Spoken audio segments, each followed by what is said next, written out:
Oi, gente, tudo bom? Hoje a gente voltou com a Desirê aqui, dessa vez ela como uma autora do livro Mães Raras. Como vocês sabem, ela tem sede como eu, e caso você não saiba o que seja sede, a gente vai deixar um link aqui do vídeo que a gente fez. Seja bem-vinda. Obrigada pelo convite novamente.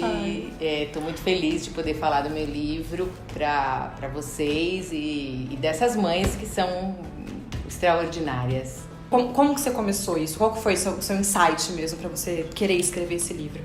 Então, desde que eu faço esse trabalho voluntário com doenças raras, né, que eu descobri que eu tenho uma doença rara e comecei a trabalhar na associação, a gente não consegue nunca trabalhar sozinho, a gente se une em outras associações, e nos eventos que você também já participou, tal, e aí eu fui conhecendo pacientes e principalmente as mães. E as mães sempre me chamaram muita atenção pela força, pela resiliência e por tudo que elas vivenciam, sendo a cuidadora da pessoa com doença rara.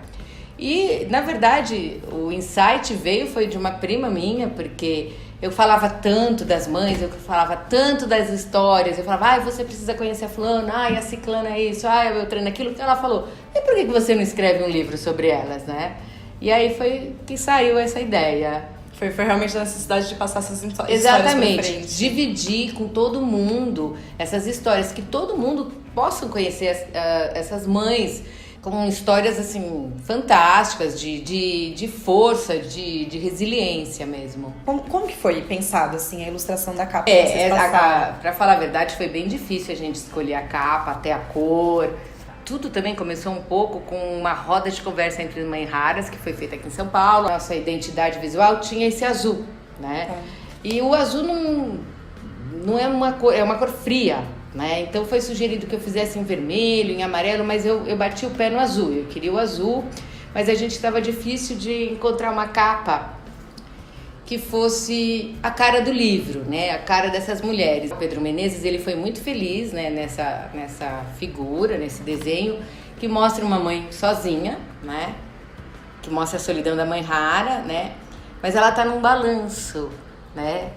Que dá vida, uma coisa que tem uma alegria. Ela não tá sozinha chorando, ela tá sozinha, mas ela tem um movimento, né? Então achei que foi muito feliz essa foto, essa escolha. E todo mundo gostou bastante também. Agora, no dia 23, que foi o lançamento do livro, foi na Livraria da Vila. Isso.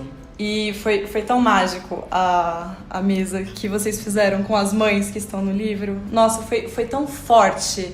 Então, assim, foi inspirador mesmo. Inspirador. Eu acho que o livro é isso. São histórias inspiradoras.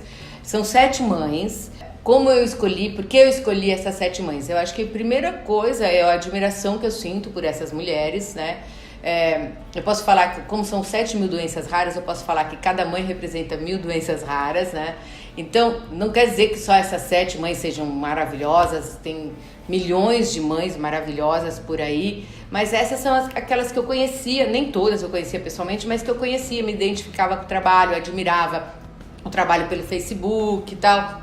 E eram 3 mães de São Paulo, né, que são a Regina Próspero, a Luana Ribeiro e a Jo Nunes, e 4 mães de fora de São Paulo, que é a Linda Franco, de Curitiba, a Rosana Martinez, de Campo Grande, a Fátima Braga, de Fortaleza, e a Carol Cordeiro, que eu não conhecia pessoalmente, de Uberlândia.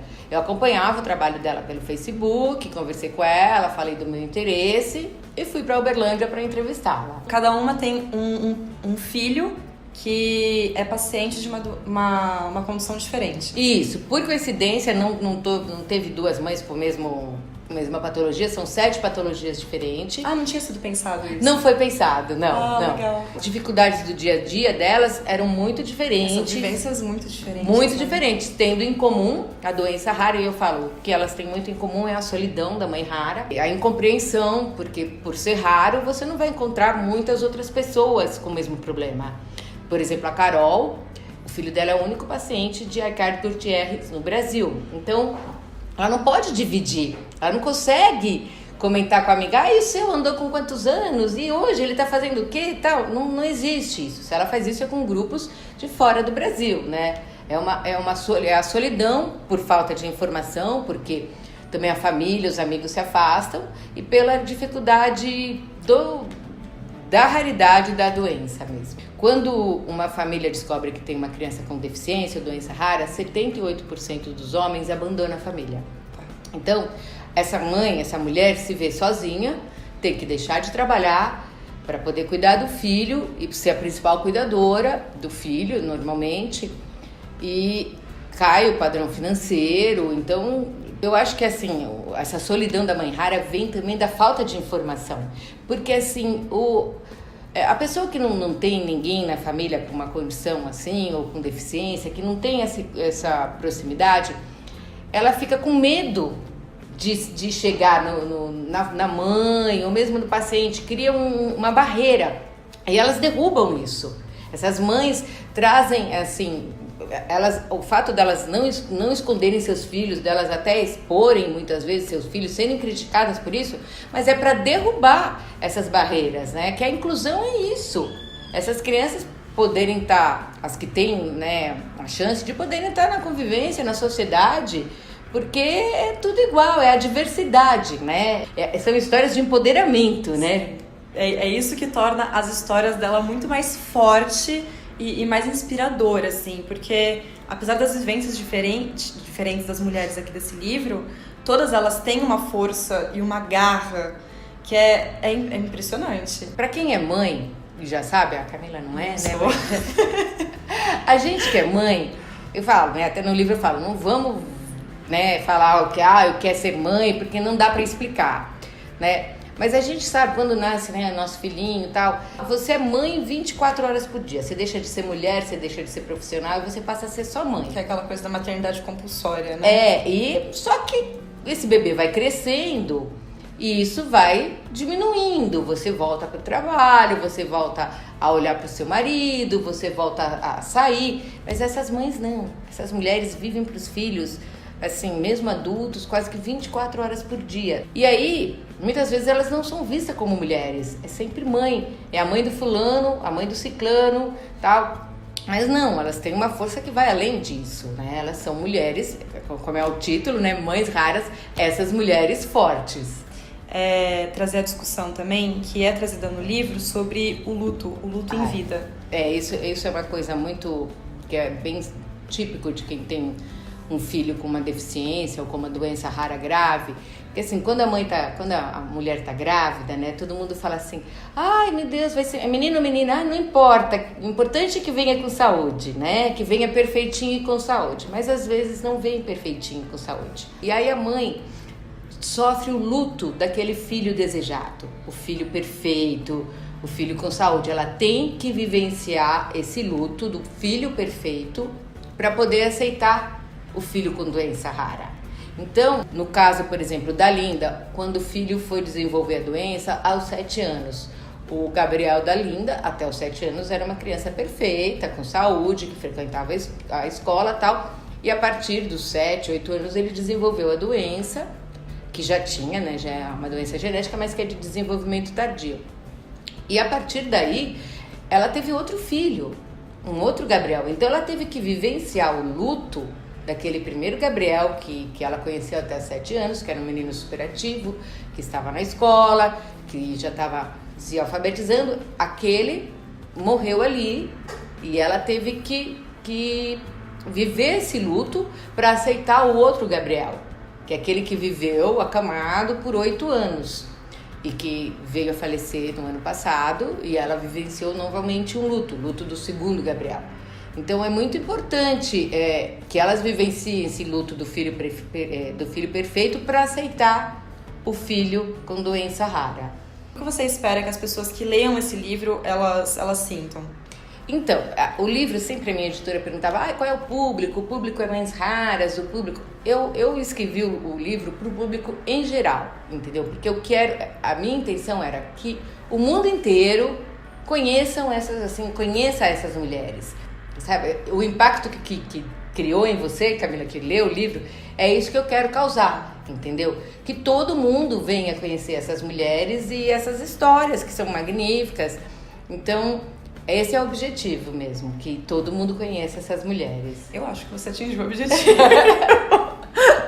Porque O que a gente estava conversando antes aqui mais cedo, que o choro que eu tive durante a leitura do livro... O livro não é pra chorar, tá, gente? Não, mas não é um choro triste. É um choro que te acalenta, um choro que te abraça, assim. É um choro de emoção mesmo, de ver a vivência dessas mulheres, que tem até uma que fala que é uma bênção ela acordar todos os dias e ver que o filho dela tá ali e que tá aí pra viver.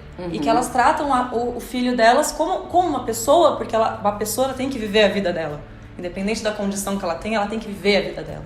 Então é isso que é muito bonito, assim, sabe? E as pequenas coisas humanas que eu comentei com você, que, assim, por exemplo, outras pessoas que estão na vivência dessa mãe, que acabam sendo um ciclo de apoio também pra ela, que como elas conseguem fazer uma soma na vida dela e da criança. E é mais a emoção por conta dessas atitudes, dessas pequenas vivências que tem junto com a mãe. Ter um filho com doença rara não te faz melhor, não te faz mais forte, não te faz uma pessoa extraordinária, mas como você lida com isso é que faz a diferença. Quando um filho perde uma mãe ou um pai, ele é órfão. Quando uma mulher perde marido ou o marido perde a esposa, ele é viúva ou viúvo. Mas quando uma mãe perde um filho, não tem nome isso. E a gente sabe que não existe uma dor maior do que a mãe que perde o filho. Algumas mães vivem o dilema de partirem antes dos seus filhos, porque aí quem vai cuidar desses filhos? Então... É um dilema trazido no livro que é bem, assim, acho que representado, né?